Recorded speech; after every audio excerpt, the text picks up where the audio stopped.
I was saying today, there's a lot more than you think. There are 10 teams in this league, and I won't count Tampa because I don't think they have what they perceive as a franchise quarterback in the building. There are 10 teams in this league, from Mac Jones in New England, Kenny Pickett, Justin Fields, the Colts rookie quarterback Anthony Richardson, San Francisco Brock Purdy. There's 10 teams in this league, Atlanta, Desmond Ridder, that are really in the we hope we have the right guy in-house stage.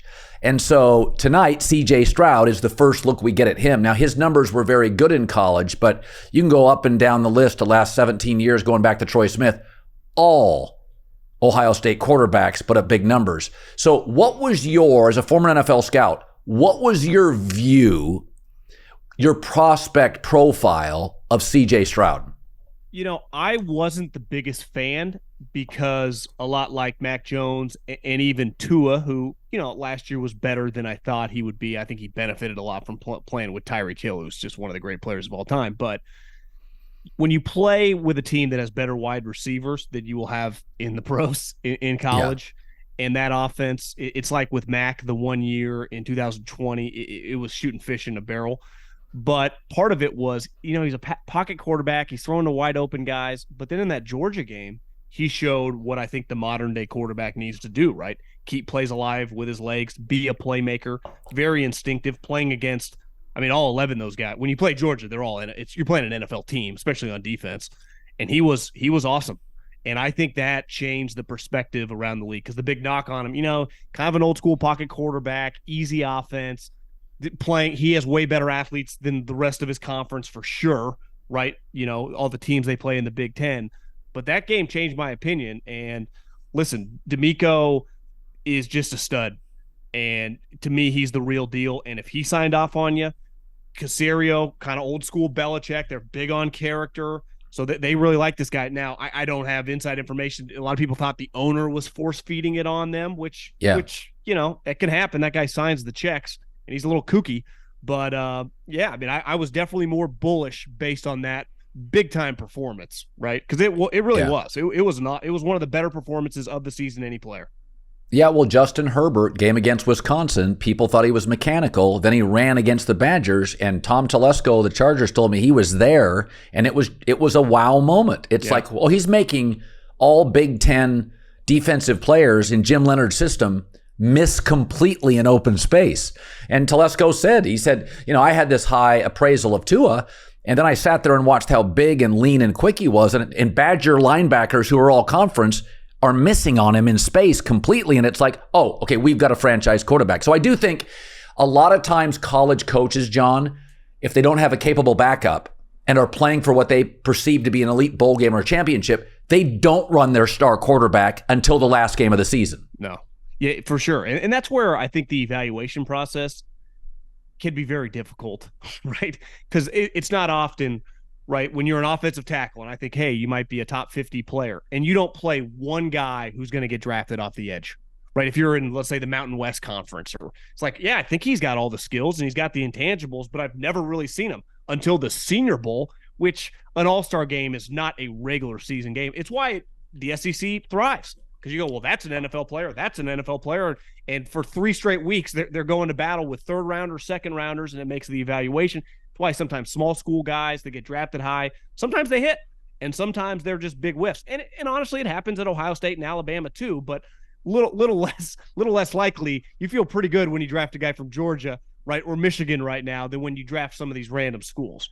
Well, yeah, and his comp has been Jared Goff. Jared Goff was a wreck when he had the wrong staff. Yeah. Then when he had McVay, got to a Super Bowl. So if you're betting really, if you trust D'Amico Ryans, then C.J. Stroud's story probably has a happy ending. Because I don't think, I said this today on FS1, the NFL only gives us about one every 5 years. Burrow and Andrew Luck, a quarterback good enough to overcome nonsense. Bad O-line, bad coach. Burrow did it. Right? Burrow, we didn't know the coach. We don't love the owner. The organization's wonky. Bad O-line, got hurt. Burrow just overcame it. Andrew Luck. Luck did it, yeah. Yeah. I mean, as good as Trevor Lawrence and Herbert are, they had to get the right coach to get like playoff wins. So I think Luck and Burrow, I think Caleb Williams has some of that secret sauce too. But I think CJ Stroud falls into the Jared Goff. Right coach, right direction, probably succeeds. This baseball season continues to heat up. You could watch it on TV, but what's better than going to the park on a beautiful summer day with friends? For last minute amazing deals on tickets, check out Game Time, the fastest growing ticket app in the United States. And it doesn't stop at just sports. Summer concerts, comedy tours, all across the country. Game Time has your tickets. Download the Game Time app, and the redeem code is Colin. That's me, COLIN. $20 off your first purchase. $20, no matter where you live. Go out, end the summer in style. Comedy, baseball, concerts. It's the Game Time app. Last minute deals. Lowest prices guaranteed. $20 off your first purchase. $20. Terms apply. So, 2 revelations on TV this week. As a scout, the Johnny Manziel Netflix story where he didn't watch tape. Now, I was told for years by people inside the building with the Steelers that Big Ben would watch tape during practice.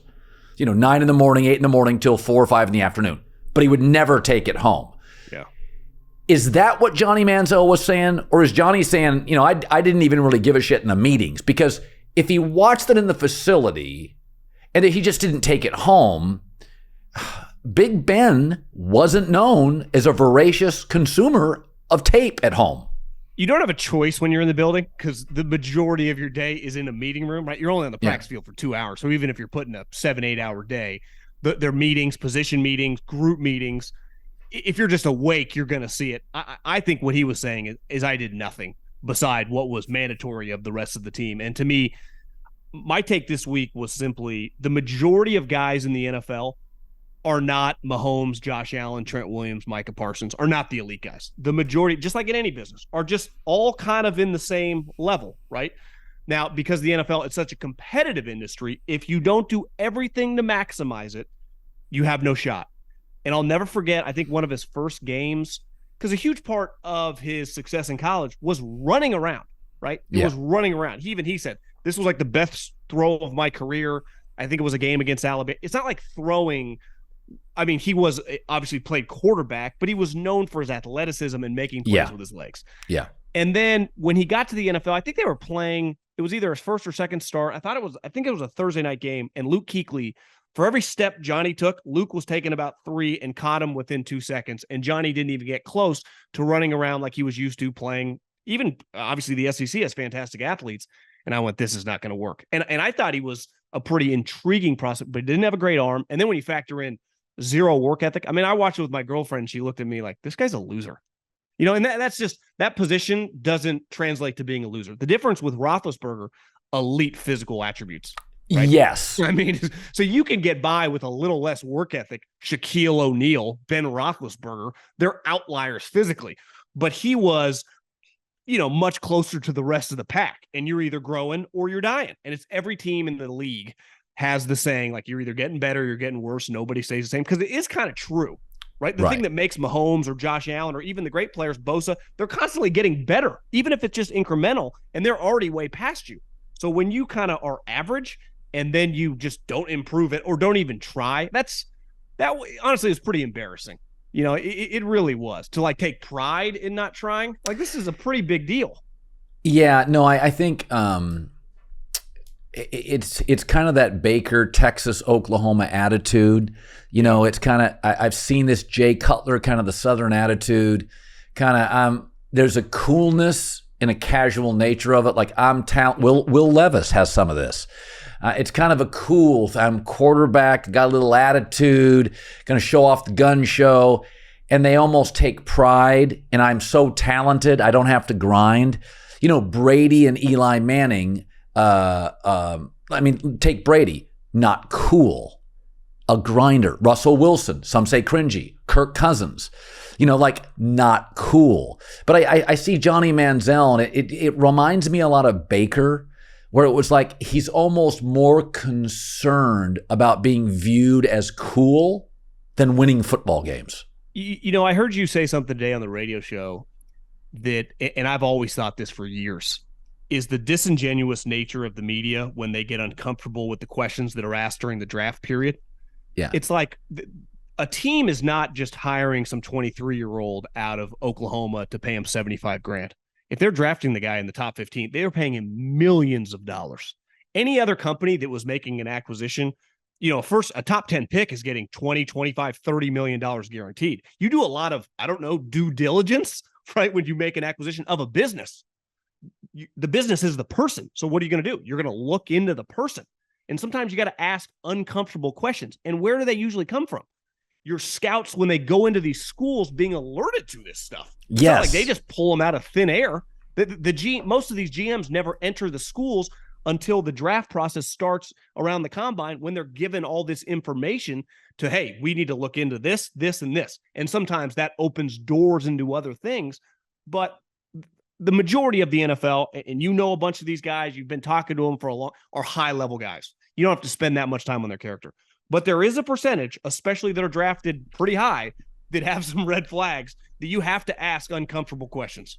Yeah, hey, Lane Kiffin told me years ago he begged Al Davis not to draft Jamarcus Russell. Wanted Calvin Johnson, right? That's a high-character, all-time great player. Yeah, so, and Johnny Manziel was telling you what he was. What Maya Angelou, people tell you who they are, believe them. Yeah. He was bragging about money and, the money sign. He told you who he was. Cleveland didn't want to listen. All right, the other TV revelation, not sure if it's a revelation, but I thought HBO, Aaron's using it as a rebrand. I'm a good guy. I get along with others. I'm not selfish. I'm not arrogant. And I think Tom Brady had a bit of a rebrand when he went to Tampa. Like, hey, I have a personality. I'm fun. It's helped his business and endorsements. For sure. I thought Aaron came across as, hey, man, I got to do this thing. I'm going to rebrand it. And I think you can watch HBO and Aaron are trying to convince you, hey, I'm a different guy and I'm not the bad guy the media portrays me as. I don't think it's wrong. I think it's pretty smart, but that's how it felt to me. It's a rebrand. Aaron's all in and HBO's helping him. And I'm not criticizing HBO. I think they think that's an interesting, captivating part of the Jets story. Well, it totally is. I've been out on Hard Knocks. Every other show eventually gets canceled or stops, and that keeps going. But if you're just going to give me Aaron Rodgers, Hackett, and Saleh for 4 episodes, I'm in. Because I don't care about the random undrafted free agent that's eventually going to get cut. But I can watch Aaron Rodgers and Hackett figure out this offense. Like that to me is intriguing. He's done a rebrand really since he showed up, right? I mean, the whole thing of being there in the offseason, taking all the young guys out to Madison Square Garden, going to the concerts with, the young guys, which was the issue last year. Hey, Aaron, we got a lot of young guys. I'm not coming in the offseason. Then he pulls the Brady, which he deserves credit for, because I don't care who you are, $35 million, a lot of money, gives it back to help the team. And he even said, it's not even just for this year. It's about the big picture. I'm in. I believe what they say.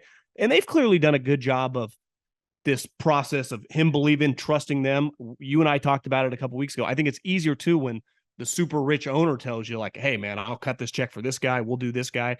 I'll tell Joe we have no problem trading a first-round pick next year if we need to go get our Trent Williams, or we'll do whatever it takes for you, right? A little NBA style. And that's how I think he's being treated, a lot like Tom was treated. So it's easy to be happy when everyone's kind of kissing your ass. So, like, let's face it, they're kissing his ass, as they should be. They're desperate. Yeah. So, a lot of times the Dallas Cowboys are brought up, and I'm guilty of this, and I don't think I'm guilty. I just think this is my business plan, is when I was a local radio host, you would talk about local teams. When I got the syndicated job, it became very obvious to me that you couldn't just talk any team you wanted to, that you had to talk the biggest brands, and that would accumulate the largest audience. So very early, I was into Brady and LeBron, Notre Dame football, Duke basketball, Yankees baseball. I've moved off baseball a lot since the 20 years ago that I started doing it, syndicated radio. But the Dallas Cowboys, the Packers, the Steelers have a lot of reach. But I actually think this version of Dallas this season is kind of fascinating. Dak, and there's a clear correlation. The more you ask of him, the more mistakes he makes. I mean, there's a line of Dak markation. 35 or more throws, he's way under 500. 33 or fewer, he's a really good quarterback. And so his most efficient year as a pro was year 1. Zeke, number 2 in rushing yards, best O-line in football. Dak was on the cheap. The next year, year 2, John, if you remember, Zeke suspended 6 games. In those 6 games, Dak had 5 touchdowns and 7 picks. The minute you asked him to do more, he provided more mistakes. Yeah. So here we go into this year. He's been a Pro Bowler twice. In both those years, Zeke led the NFL in rushing attempts and yards. Zeke's gone, O-line rebuild, working in a new receiver, lost an elite offensive coordinator, and Dak now is having a camp full of interceptions. I love this defense.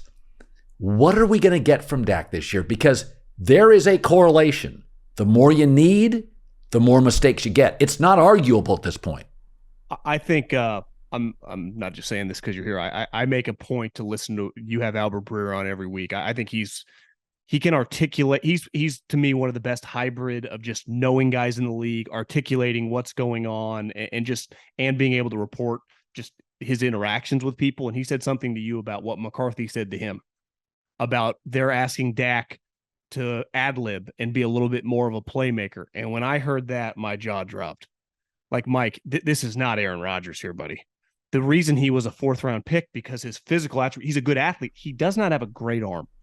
The clip of there was a pick, I don't know, he's thrown a bunch, but yesterday or the day before, yes, on like a post route where Diggs undercut it. Rodgers, you can miss that ball deep. You can't miss it short. That's where the ball always gets picked off. And to me, Dak is much closer from an arm standpoint to Alex Smith, to Kirk Cousins, play within the context of the offense. I can have Rodgers, Allen, or Mahomes ad-libbing because they're throwing 100 miles an hour. So, well, who did McCarthy have the most success with his career? Aaron Rodgers. So maybe in his mind, he's thinking that if that is honestly their mindset, I think they're batshit crazy. And that is going to be a disaster of just trying to have him be a quote-unquote playmaker. The reason Cousins is having so much success over the last 4 or 5 years statistically, and his teams, if their defense is good, consistently go to play, he just plays within the offense. And when Dak does that, he's pretty good too. But when he starts ad-libbing, I mean, that pass, his arm is actually, for a guy that's big, right? Just because, if you've ever met Alex Smith, he's 6'4", right? Just because you're 6'4" does not mean you throw 100 miles an hour, right? No. Pedro Martinez was short. He threw 97.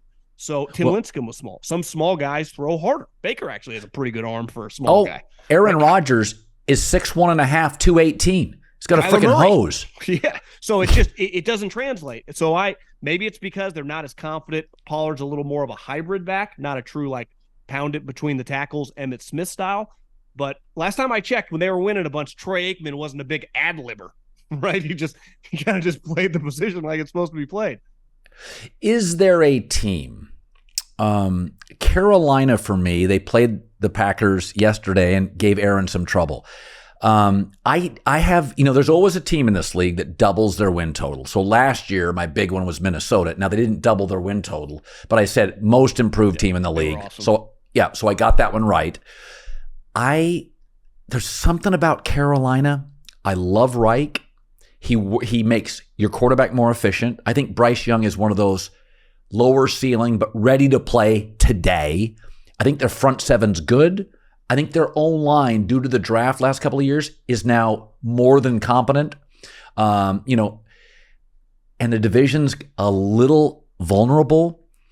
Carolina's as Aaron Rodgers found out in the inter-squad scrimmage, they got dudes. They got real dudes. They got talent.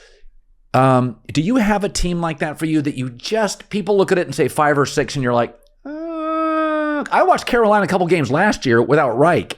They're spicy. They can play. They definitely have a lot of talent. The team I told you, I think we talked about this over the summer, was Washington. I'm going to throw that take into the garbage. I'm not going there. I was kind of low on the Giants. I thought they would come back. But the one thing, if Darren Waller is healthy and high at the receiver from Tennessee that is running like Usain Bolt, no one can cover him. They might actually and now Saquon's in a good place.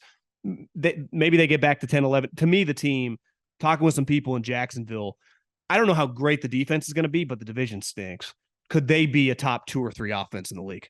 I mean, Doug Peterson is just tailor-made for modern-day NFL. His personality, his understanding, like obviously he's the play caller. He succeeded there. Him dealing with Trevor. Trevor last year, 25 touchdowns? Could this year be one of those like 38 touchdowns? You get Calvin Ridley, who I'm told is just, they're blown away by him. We saw Christian Kirk was a really good signing for him. ETN's like the modern-day hybrid back. Now, you never want to discount Tennessee, and I have, but I do. You got to take Vrabel very seriously. I think in a coaching draft, he'd be a top 5 pick. I mean, he's the real deal. Right. But the talent's just not quite there. Could be a little bit of a comeback year. So I think the Jags, I don't like them as a Super Bowl contender just because their defense is going to be good enough. But last year, I don't want to call it hollow because that was a big year, especially based on the Urban year. But I think this year could feel more real than last year was. And you can kind of see like they're a piece or two away on defense. Maybe get their Nick Bosa or their Brian Burns or something, and then watch out. Well, yeah, I thought they played the Chiefs twice last year. And I literally watching both games, I had the same feeling. It's like the NBA playoffs. Denver 2 years ago. Sacramento this year in the NBA. They're just not ready to win big, close games yet. I think the Kings will be next year with De'Aaron Fox. And I watched Jacksonville. I thought, they're a year away. They need to lose to Kansas City twice. They don't know how to win. They don't know how to put those 12-play drives together the way Mahomes and Reed and Kelsey. They're good. They don't know how to manipulate games. So Jacksonville, I think, has to get to that point. And that's a real thing. Like the really good teams, New England manipulated games where they were outplayed. I think Kansas City does that. Big time. And I'm like, Jacksonville just has talent. They just don't know how to they don't know how to win games. They don't play perfect football. Well, they might win or lose the game, but the 3 guys in the AFC, Mahomes, Allen, and Burrow, never walk on the field against the other guy, and definitely the rest of the league thinking that they're not the best player on the field and they're going to win the fucking game. And I wonder if Trevor, for the first time in the league, had a taste of that last year, had the big, it couldn't have gone any worse, right? He basically, if he was a golfer, hit like 7 shots out of bounds on the first hole in the first half against the Chargers. And then to me, the mental fortitude, I mean, that he easily could have gone in the tank and no one would have blamed him. Like, first playoff taste, bad game, threw a bunch of picks. He did not flinch, came back, made a bunch of plays. So I would expect just a massive year from him. And to me, Doug has a personality a lot like Andy, very even keel, not a big screamer, offensive guy, former quarterback, just kind of, he's just an NFL guy. He just gets pros. And I think he's going to be really good for them. He has been. One thing you touched on this week, and I want to bring it back for people that didn't hear it, is your take on Ron Rivera and Eric Bieniemy, where Ron not only stepped in it, he created it with the comments about Bieniemy. Take our audience here back to that, because I thought it was a poignant point about in the NFL, there's enough landmines. Don't throw your own grenades. Well, to me, there's a reason, and I don't blame coaches for lying, right? It doesn't behoove them to give out information that just creates chaos. Most people on the team are well under 30, live on their phone. You got to be very careful. It's why so many coaches don't really say anything. And when they do, it all leans positive. For him to come out and acknowledge, it'd be one thing, right, if there was something simmering, there was a powerful story from a Wickersham from The Athletic, would be like, what's going on? He gets asked about it and he kind of steps on it. You would understand it. Maybe you got cornered a little bit in a press conference. That was not the case at all. I don't know about you. I hadn't heard anything, right? Unless you knew a player or someone on the staff, no one would have been talking about it. So for him just to acknowledge that was borderline unprecedented. I mean, you never see that in the NFL unless, is he already trying to point the finger at him? He sees it not going well. Ron, it's not like Ron is some modern day progressive, easygoing NFL coach. This guy's an old school screamer, yeller, defensive guy. So he wouldn't have a problem with you coaching hard. Does he think it's not going well? Does he see our quarterback situation is a disaster? I've seen some headlines multiple times. Part of the reason I started getting off them before this story even kind of came out because of Ron was because he kept mentioning Jacoby Brissett. He kept, don't sleep on Jacoby Brissett. I know it. And I went, what? We've seen Jacoby. Just keep him as your backup. What are we talking about? So maybe there's some butting of heads when it comes to personnel. You got new ownership. Let's face it, if Ron were to go 7-10 or like He's he will done. not only get fired, he's never going to get a head coaching job again. Like, this is his career's over. So it did feel a little bit like he's pointing the finger. Not just a bizarre story, just one you never see. You never see. Coaching hard? What does that even mean? You go to a practice in high school, people are getting screamed at. It's not even that weird. John Middlekauff, Go Low is his golf podcast, and 3 and Out is his football podcast, full of information. This is fun. We'll be doing it every week during the NFL season. I'm watching the game starting tonight and all weekend. Can't wait, and we'll talk soon. Have a good weekend, Colin.